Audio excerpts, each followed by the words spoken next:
Lyon Pôle Bourse, faire grandir les entreprises grâce à la cotation, animer le club des sociétés cotées et développer un écosystème boursier dynamique.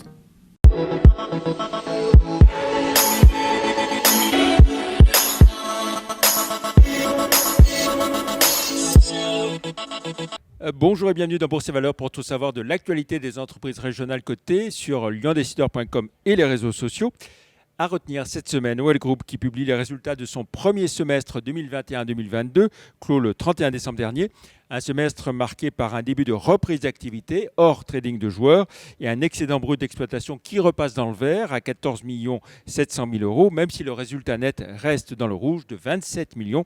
Les pertes sont fortement réduites. Un point noir, l'endettement à 316 millions d'euros reste élevé et il faut finaliser bien sûr le financement de la nouvelle Arena, soit 141 millions d'euros d'investissement. En bourse, l'action OL Group s'inscrit à 2,04 € en hausse de 2% par rapport au 1er janvier, de 1,5% en un an et en repli de 27,5% en 5 ans.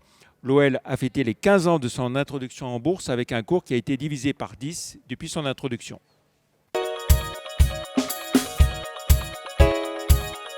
On retrouve à présent notre invité Christian Viguier, PDG de Delta Drone. Bonjour. Bonjour. Merci d'avoir accepté notre invitation. Alors avec une année 2021 importante pour vous, progression de chiffre d'affaires de plus de 22%, acquisition, et puis premier bénéfice d'exploitation au moins sur le premier semestre. Alors, premier bénéfice net sur le premier semestre. Le résultat d'exploitation, pour être transparent, il est demeuré déficitaire. Mais c'est vrai qu'on a bénéficié du passage aux normes IFRS pour comptabiliser en fair value, comme disent les spécialistes, la valorisation de notre portefeuille de sociétés dans lesquelles nous avons des participations minoritaires et qui est un véritable actif pour le groupe. Alors côté donc, activité et chiffre d'affaires, progression, je le disais, de 22%, un peu plus de 16 millions d'euros, mission accomplie. Mission accomplie dans un contexte sanitaire qui reste compliqué. Mais oui, mission accomplie parce que ça montre que le groupe est sur de bons rails et continue sa course malgré les difficultés de la vie, on va dire. Alors, on va préciser ce que vous faites sur ce marché des drones et pour quel type d'usage. D'accord. En fait, c'est assez clair. On est positionné sur 3 segments. Le segment des mines, le segment de la logistique et le segment de la sécurité.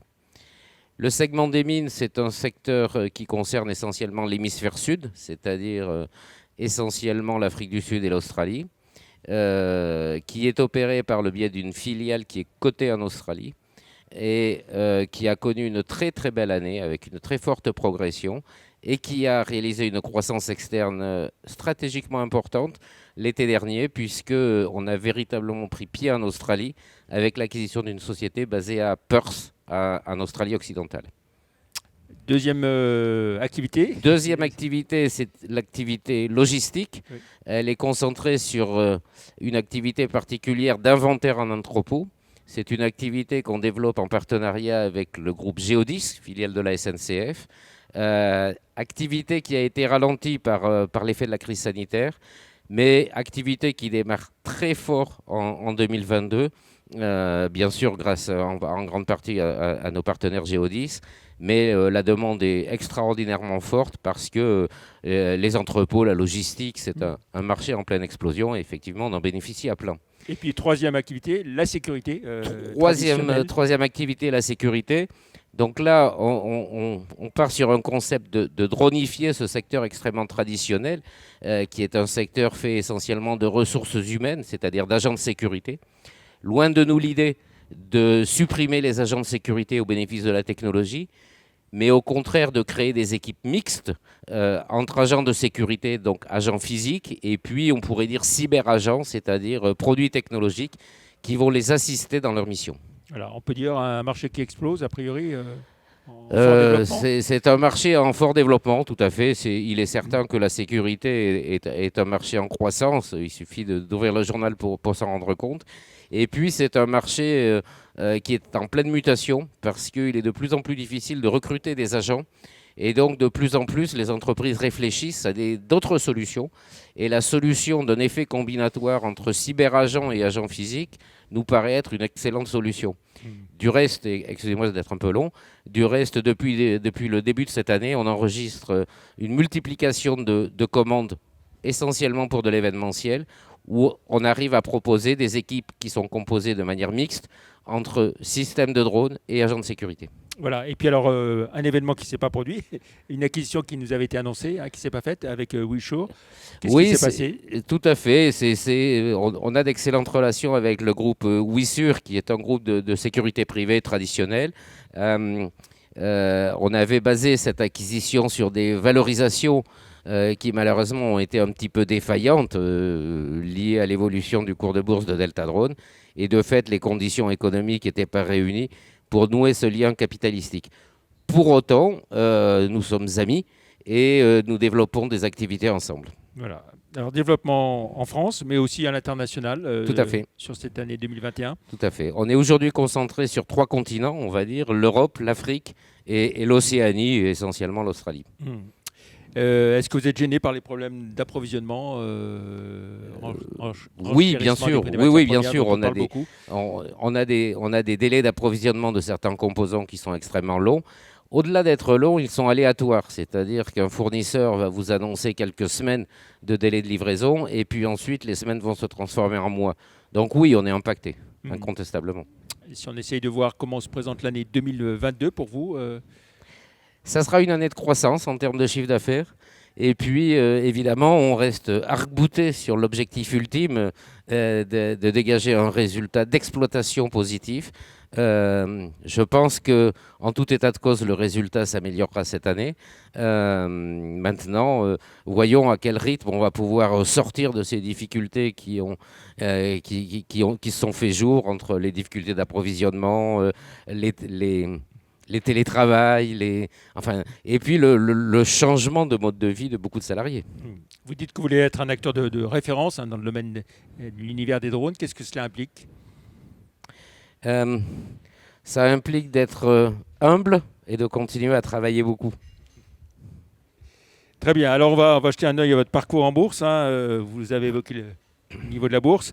Attention, ce que je dis, c'est bien ça. 0,0011 au moment où on enregistre cette émission.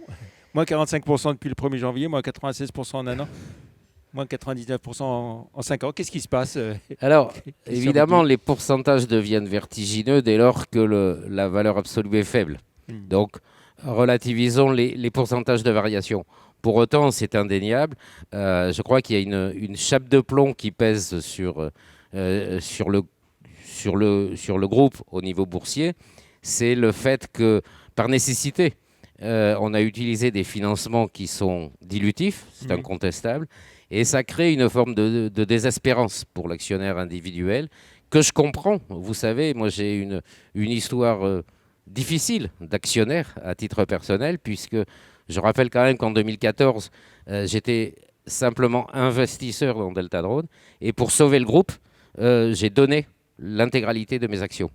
Donc la perte, elle était complète, 100%. Donc je comprends le désarroi des actionnaires, mais a-t-on des alternatives pour financer le développement d'une société dans un secteur à si haute intensité capitalistique? Je ne connais pas d'autre solution que d'utiliser ces financements de produits structurés, parce que la dette bancaire nous est fermée, les subventions, j'en parle pas. Et donc, ça veut dire, à défaut d'autres sources de financement, on est bien obligé de prendre ce qu'on a. Donc, le conseil, vous dites aux actionnaires, rachetez, même si c'est à la baisse. Écoutez, je pense que si je dis ça, je vais me faire assassiner. Donc, sûrement pas. Je pense que chacun doit prendre ses responsabilités. En tout état de cause, ce que je peux dire aux actionnaires, c'est qu'on travaille sans relâche et tous les jours pour faire de Delta Drone un groupe de référence, un acteur de référence dans le concert mondial du secteur des drones. Très bien. Merci beaucoup, Christian Viguier, d'être venu dans Bourse et Valeurs. Plus d'informations sur Delta Drone sur les sites live.ronex.com et zonebourse.com. Merci. Excellent week-end. La semaine prochaine, nous accueillerons Guillaume Lachenal, le PDG de Milibou. Merci, au revoir. Merci. Merci à vous.